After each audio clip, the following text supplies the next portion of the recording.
ಸಿನಿಮಾಗಳಲ್ಲಿ balanced approach ಅನ್ನೋದು ಬಹಳ ಬಹಳ ಮುಖ್ಯ. ಅದರಲ್ಲಿ ಒಳ್ಳೆ ಹಿಡಿತ ಇತ್ತು ಅಂದ್ರೆ ಇರೋ ಬರೋ ಬ್ಯಾರಿಕೇಡ್ಗಳನ್ನೆಲ್ಲ ಮುರ್ಕೊಂಡು ನುಗ್ಗತ್ತೆ ಅನ್ನೋದಕ್ಕೆ ಧುರಂಧರ್ ಸಿನಿಮಾನೇ ಸಾಕ್ಷಿ. ಇನ್ನು ಈಗ ಅದರ ಸೀಕ್ವೆಲ್ ಕೂಡ ಬಂದಾಗಿದೆ. ನಾವದನ್ನ ನೋಡಿದ್ದೂ ಆಗಿದೆ. ಸೊ ಬನ್ನಿ ಮಾತಾಡ್ಕೊಂಡು ಬರೋಣ.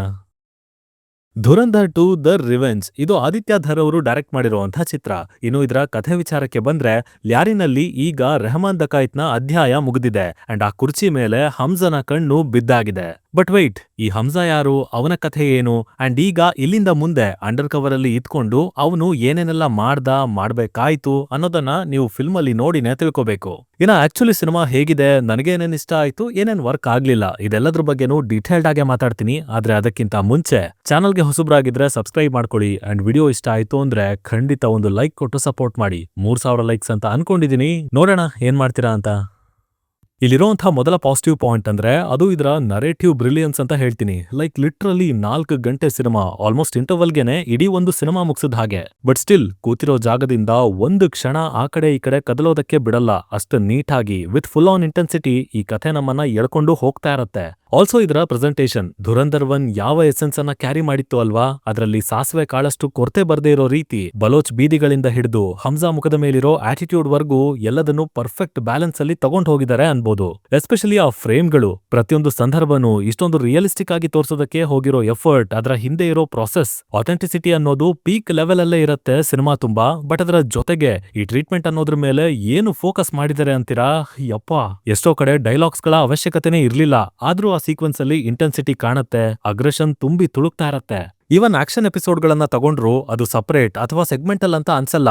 ಇನ್ಫ್ಯಾಕ್ಟ್ ಲೋಕಿಯಲ್ಲಿ ಒನ್ ಟೇಕ್ ಶಾಟ್ಗಳು ಇಲ್ದೇ ಇರ್ಬೋದು, ಬಟ್ ಆ ಫೈಟ್ ಗಳನ್ನ ಯಾವ ಮಟ್ಟಿಗೆ ನ್ಯಾಚುರಲ್ ಆಗಿ ತೋರಿಸಿದ್ದಾರೆ ಅಂದ್ರೆ ಆ ಪರ್ಟಿಕ್ಯುಲರ್ ಸೀಕ್ವೆನ್ಸ್ ಜೊತೆಗೇನೆ ಸಲೀಸಾಗಿ ಬ್ಲೆಂಡ್ ಆಗ್ಬಿಡ್ಬೇಕು. ಇನ್ಫ್ಯಾಕ್ಟ್ ಬ್ರುಟಾಲಿಟಿ ಇದ್ರೂನು ಅದನ್ನ ಡೆಲಿಬ್ರೇಟ್ ಆಗಿ ಮಾಡಿದ್ದಾರೆ ಅಂತ ಅನ್ಸೋದೇ ಇಲ್ಲ. ಲೈಕ್ ಎಕ್ಸಾಕ್ಟ್ಲಿ ಹಿಂದಿನ ಪಾರ್ಟ್ ಅಲ್ಲಿ ಸಿನಿಮಾ ಯಾವ ರೀತಿ ಪೋರ್ಟ್ರೆ ಮಾಡಿದ್ರು ಅಲ್ವಾ, ಅದೇ ಇಲ್ಲೂ ಮುಂದುವರೆದಿದೆ. ಚೇಂಜಸ್ ಅಂತಾನೂ ಏನೂ ಇಲ್ಲ. ಸೊ ಆ ತರದ ಮೇಕಿಂಗ್ ಮತ್ತೆ ಪ್ರೆಸೆಂಟೇಷನ್ನೇ ಈ ಸಿನಿಮಾದ ಬಿಗ್ಗೆಸ್ಟ್ ಪಾಸಿಟಿವ್, ಅತಿ ದೊಡ್ಡ ಅಸೆಟ್ ಅಂತ ಹೇಳ್ಬೋದು. ಇನ್ನು ರಣವೀರ್ ಅವರು ಪರ್ಫಾರ್ಮೆನ್ಸ್ ಅಲ್ಲಿ ಈ ಸಲ ರಾಕ್ಷಸನ ಹಾಗೆ ಬಡ್ದು ಬಾಯ್ಗ್ ಹಾಕೊಂಡಿದ್ದಾರೆ. Like total one man domination. Jaskirat ಶುರುವಾಗೋ ಜೀವನ ಕೊನೆಗೆ ಲ್ಯಾರಿಗೆ ಬಂದು ತಲುಪೋವರೆಗೂ ಮಾಡಬೇಕಾಗಿರೋ ಕೆಲಸದ ಜೊತೆಗೆ ತನ್ನದೇ ಆದ ನೋವನ್ನ ಹೊತ್ಕೊಂಡು ಬದುಕ್ತಾ ಇರ್ತಾನೆ. ಅದನ್ನ ಬರೆಯೋ ಪ್ರೋಸೆಸ್ ಒಂದು ಕಡೆ ಆದ್ರೆ ದ ಮೋಸ್ಟ್ ಡಿಫಿಕಲ್ಟ್ ಪಾರ್ಟ್ ಅದನ್ನ ಎಕ್ಸಿಕ್ಯೂಟ್ ಮಾಡೋದು. ಇನ್ಫ್ಯಾಕ್ಟ್ ಈ ಸಲ ಆ ಕಣ್ಣುಗಳು ಎಷ್ಟು ಪವರ್ಫುಲ್ ಆಗಿದ್ವು ಅಂದ್ರೆ ಬರೀ ಸೈಲೆನ್ಸ್ ಅಲ್ಲೇ ಹಲವು ತರದ ಭಾವನೆಗಳನ್ನ ನೋಡ್ಬೋದಾಗಿತ್ತು. ಅಂಡ್ ಟೋಟಲಿ ಸಖತ್ತಾಗಿ ಡೆಲಿವರ್ ಮಾಡಿದ್ದಾರೆ ರಣವೀರ್ ಅವರು. ಇನ್ನು ಡೀಟೇಲಿಂಗ್ ಬಗ್ಗೆ ಎಕ್ಸ್ಟ್ರಾ ಹೇಳೋದೇ ಬೇಕಾಗಿಲ್ಲ. ತೋರಿಸುವಂತ ಪ್ರತಿ ವಿಷಯದ ಹಿಂದೆನೂ ಒಂದು ಲೇಯರ್ ಇರುತ್ತೆ, ಪ್ರಾಪರ್ ರೀಸನಿಂಗ್ ಕೊಟ್ಟಿದ್ದಾರೆ.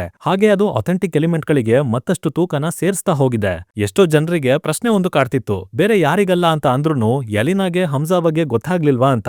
ಬಟ್ ಇಲ್ಲಿ ಅದಕ್ಕೂ ಒಂದು ಉತ್ತರ ಕೊಟ್ಟಿದ್ದಾರೆ. ಪೋಸ್ಟ್ ಕ್ರೆಡಿಟ್ ಸೀನ್ ನ ಮಿಸ್ ಮಾಡ್ಕೋಬೇಡಿ. ಅಂಡ್ ಇದು ಎಕ್ಸಾಂಪಲ್ ಅಷ್ಟೇ, ಬಟ್ ಈ ತರ ಇನ್ನೂ ಸುಮಾರಿದಾವೆ. ಸೊ ಆ ರೈಟಿಂಗ್ ನನಗೆ ಚೆನ್ನಾಗಿ ವರ್ಕ್ ಆಯ್ತು ಅಂತ ಹೇಳ್ತೀನಿ. ಹಾಗೇನೆ ಸ್ಕ್ರೀನ್ ಪ್ಲೇ ವಿಷಯದಲ್ಲೂ ಅಷ್ಟೇ, ಸಿನಿಮಾ ಎಲ್ಲೂ ಔಟ್ ಆಫ್ ದ ಬಾಕ್ಸ್ ಅಂತ ಹೋಗಲ್ಲ, ಹೋಗ್ಲೂ ಬಾರ್ದಾಗಿತ್ತು. ಬಿಕಾಸ್ ತಗೊಂಡಿರೋ ಸಬ್ಜೆಕ್ಟ್ ಸೆಲ್ಲಿಂಗ್ ಪಾಯಿಂಟ್ ಆಗಿರುವಾಗ ಎಕ್ಸ್ಟ್ರಾ ಅಡಿಷನ್ಗಳು ಯಾಕೆ ಬೇಕು ಹೇಳಿ. ಸೊ ಅದನ್ನ ಅರ್ಥ ಮಾಡ್ಕೊಂಡು ಆಲ್ಮೋಸ್ಟ್ 4 ಗಂಟೆ ಪ್ಯೂರ್ ಸಬ್ಸ್ಟೆನ್ಸ್ ನ ಕೊಡೋ ಪ್ರಯತ್ನ ಆಗಿದೆ ಸಿನಿಮಾದಲ್ಲಿ. ಇದರ ಹೊರತಾಗಿ ಒಂದಷ್ಟು ಸೀಕ್ವೆನ್ಸ್ ಗಳನ್ನ ಚೆನ್ನಾಗೇನೆ ಎಕ್ಸಿಕ್ಯೂಟ್ ಮಾಡಿದ್ದಾರೆ. ಪೊಲಿಟಿಕಲ್ ಮೈಂಡ್ ಗೇಮ್ ಸಿಕ್ಕಾಪಟ್ಟೆ ಡೆಪ್ತ್ ಅಲ್ಲಿ ತಗೊಂಡು ಹೋಗಿದ್ದಾರೆ. ಅಂಡ್ ಅದರಲ್ಲೂ SP ಚೌಧರಿ ಮತ್ತೆ ಹಮ್ಜಾ ನಡುವೆ ಒಂದು ಎಂಟೈರ್ ಕೌಂಟರ್ ಸೀಕ್ವೆನ್ಸ್ ಇದೆ. ಲಿಟ್ರಲಿ ಸೂಪರ್ ಆಗಿತ್ತು ಅದು. ಇನ್ನು ಇಲ್ಲಿ ನೆಗೆಟಿವ್ಸ್ ಅಂತ ಪಾಯಿಂಟ್ಸ್ ಲೆಕ್ಕದಲ್ಲಿ ಹೇಳೋದಕ್ಕಾಗಲ್ಲ. ಆ ರೀತಿಯ ನೆಗೆಟಿವ್ಗಳು ಕೂಡ ಇಲ್ಲಿ ಇಲ್ಲ. ಇನ್ಫ್ಯಾಕ್ಟ್ ಬರೀ ಸಿನಿಮಾ ಆಗಿ ಇದು ಕೊಡೋ ಇಮ್ಮರ್ಸಿವ್ ಎಕ್ಸ್ಪೀರಿಯನ್ಸ್ ಮುಂದೆ ಎಷ್ಟೋ ನೆಗೆಟಿವ್ಗಳು ಫೀಲೇ ಆಗಲ್ಲ, ಅಷ್ಟು ಇಂಟೆನ್ಸಿಟಿ ಇರುತ್ತೆ. But still cinema first half ಮಧ್ಯದಲ್ಲಿ ಸ್ವಲ್ಪ ಸ್ಲೋ ಡೌನ್ ಆಗತ್ತೆ. ಅಲ್ಲಿ ವಾಪಸ್ ರೀರೂಟ್ ಆಗೋದಕ್ಕೂ ಕಷ್ಟಪಟ್ಟಿರೋದು ಕಾಣುತ್ತೆ. ಹಾಗೇನೆ ಪ್ರೀ ಕ್ಲೈಮ್ಯಾಕ್ಸ್ ಅಂಡ್ ಕ್ಲೈಮ್ಯಾಕ್ಸ್ ಸಖತ್ ಲಾಂಗ್ ಆಗೋಯ್ತು. ಹಾಗೆ ಸಿಕ್ಕಾಪಟ್ಟೆ ದೊಡ್ಡ ಹೊಡೆತನ ಕೊಟ್ಟಿದೆ ಸಿನಿಮಾಗೆ. ಬಿಕಾಸ್ ಇಲ್ಲಿವರೆಗೂ ಯಾವ ಸಿನಿಮಾ ರಿಯಲಿಸ್ಟಿಕ್ ಆಗಿದೆ ಅನ್ನೋ ಕಾರಣಕ್ಕೆ ಪ್ರಶಂಸೆನ ಪಡ್ಕೊಂಡಿತ್ತೋ ಅದೇ ಕೊನೆಗೆ ಇಲ್ಲಾಜಿಕಲ್ ಸೀಕ್ವೆನ್ಸ್ ಗಳಿಂದ ತುಂಬಿ ಹೋಗಿದೆ. ಆಕ್ಷನ್ ಎಪಿಸೋಡ್ ಕೂಡ ತುಂಬಾನೇ ಎಳ್ದಿದ್ದಾರೆ ಆ ಭಾಗದಲ್ಲಿ. ಸ್ಪಾಯಿಲ್ ಮಾಡೋದಕ್ಕೆ ಇಷ್ಟ ಇಲ್ಲ, ಬಟ್ ಸೆಕೆಂಡ್ ಹಾಫ್ ಅರ್ಧದಿಂದ ಮುಂದೆ ಸಿನಿಮಾದ ರೈಟಿಂಗ್ ಅಷ್ಟಾಗಿ ವರ್ಕ್ ಆಗ್ಲಿಲ್ಲ. ರಿಯಾಲಿಟಿಗೆ ಅಂತೂ ಹತ್ರನೇ ಇರ್ಲಿಲ್ಲ. ಜಸ್ಟ್ ಆ ಒಂದು ಪಾತ್ರಕ್ಕೋಸ್ಕರ ಅಥವಾ ತಮ್ಮ ಅಜೆಂಡಾನ ಎತ್ತಿ ತೋರ್ಸೋದಕ್ಕೆ ಏನೇನೋ ಬರ್ಕೊಂಡು ಹೋಗಿದ್ದಾರೆ. ಹೆವಿ ಕನ್ವೀನಿಯಂಟ್ ಕೂಡ ಮಾಡ್ಕೊಂಡಿದ್ದಾರೆ. ಸೊ ಅದು ನನ್ನನ್ನ ಸಿನಿಮಾದಿಂದ ಡಿಸ್ಕನೆಕ್ಟ್ ಮಾಡ್ತಾನೆ ಹೋಯ್ತು. ಹಾಗೇನೆ music and background score decent ಆಗಿದೆ, ಇಲ್ಲ ಅಂತ ಅಲ್ಲ. ಆದ್ರೆ ಪಾರ್ಟ್ 1 ಕೊಟ್ಟಂತ ಎಫೆಕ್ಟ್, ಆ ಹ್ಯಾವೋಕ್ ಅದು ಈ ಸಲ ರಿಪೀಟ್ ಆಗ್ಲಿಲ್ಲ. ಅದರಿಂದ ಹಲವು ಸಂದರ್ಭಗಳು ಡಲ್ ಆಗಿದವೆ ಕೂಡ. ಇನ್ನು ಕೊನೆದಾಗಿ ಈ ರಿಯಲ್ ಇವೆಂಟ್ ಗಳನ್ನ ಎತ್ಕೊಂಡು ಪ್ರಧಾನಿ ಮೋದಿ ಅವರನ್ನ ಮಧ್ಯ ಸೇರಿಸಿ ತಮಗೆ ಬೇಕಾದ ಹಾಗೆ ಕಥೆ ಬರ್ಕೊಂಡು ಜನರನ್ನ ಇನ್ಫ್ಲೂಯೆನ್ಸ್ ಮಾಡೋದಕ್ಕೂ ನೋಡಿದ್ದಾರೆ. ಸೊ ಅದರಿಂದ ಕೊನೆಗೆ ಒಂದು ಒಳ್ಳೆ ಭಾವನೆ ಅಂತಾನು ಉಳಿಯೋದಿಲ್ಲ. ಸಿನಿಮಾದ ಇಡೀ ಪರ್ಪಸ್ಸೇ ಬದಲಾಗಿ ಹೋಗುತ್ತೆ.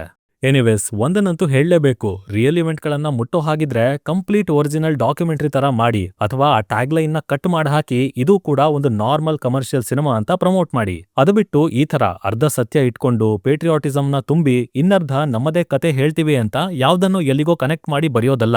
ಆ ರೀತಿ ಜನರ ದಿಕ್ಕನ್ನ ತಪ್ಸೋದೂ ಅಲ್ಲ. ಬಿಕಾಸ್ ಸಿನಿಮಾ ಒಂದು ಎಂಟರ್ಟೈನ್ಮೆಂಟೇ ಹೊರತು ಇನ್ಫ್ಲೂಯೆನ್ಸ್ ಮಾಡೋ, ವೆಪನೈಸ್ ಮಾಡೋ ಮಾಧ್ಯಮ ಅಲ್ವೇ ಅಲ್ಲ. ಅದನ್ನ ಎಲ್ರೂ ಅರ್ಥ ಮಾಡ್ಕೋಬೇಕು. ಟೋಟಲ್ ಆಗಿ as a cinema it's a decent to good watch ಅಂತ ಹೇಳ್ತೀನಿ. ಆಸ್ ಯೂಶುವಲ್ ಇದರ ರನ್ ಟೈಮ್ ಜಾಸ್ತಿನೇ ಇರೋದ್ರಿಂದ ಮಧ್ಯೆ ಒಂದಷ್ಟು ಕಡೆ ಸೀಕ್ವೆನ್ಸ್ಗಳು ಡ್ರ್ಯಾಗ್ ಆಗಿರೋ ಫೀಲ್ ಬರುತ್ತೆ. ಹಾಗೆ ಪ್ರೀ ಕ್ಲೈಮ್ಯಾಕ್ಸ್ ಇಂದ ಮುಂದೆ ಬರ್ದಿರೋದೆಲ್ಲ ನಂಬೋದಕ್ಕೇನೆ ಕಷ್ಟ ಆಗತ್ತೆ. ಬಟ್ ಇದರ ಹೊರತಾಗಿನೂ ಸಿನಿಮಾ ಎಂಗೇಜಿಂಗ್ ಆಗಿದೆ, ಸ್ಕ್ರೀನ್ ಪ್ಲೇ ಟೈಟ್ ಆಗಿದೆ, ಅಂಡ್ ಮೋಸ್ಟ್ ಇಂಪಾರ್ಟೆಂಟ್ಲಿ ಆ 4 ಗಂಟೆನೂ ಸಿನಿಮಾ ನಮ್ಮನ್ನ ಬಿಗಿಯಾಗಿ ಹಿಡಿದು ಕೂರ್ಸತ್ತೆ ಅಂತ ಹೇಳ್ತಾ ನಾನು ಹೊರಡ್ತಾ ಇದ್ದೀನಿ. ಇನ್ನ ನಿಮ್ಮಲ್ಲಿ ಯಾರಾದ್ರೂ ಆಲ್ರೆಡಿ ಈ ಸಿನಿಮಾನ ನೋಡಿ ಆಗಿದ್ರೆ ಇದು ನಿಮಗೆ ಯಾವ ತರ ಅನುಭವ ಕೊಡ್ತು ಅನ್ನೋದನ್ನ ಕೆಳಗಡೆ ತಪ್ಪದೇನೆ ಕಮೆಂಟ್ ಮಾಡಿ ತಿಳಿಸ್ಬಿಡಿ. ಡಿಸ್ಕಷನ್ ಮಜವಾಗಿರುತ್ತೆ. ಸೈನಿಂಗ್ ಆಫ್, ಲಿಖಿತ್.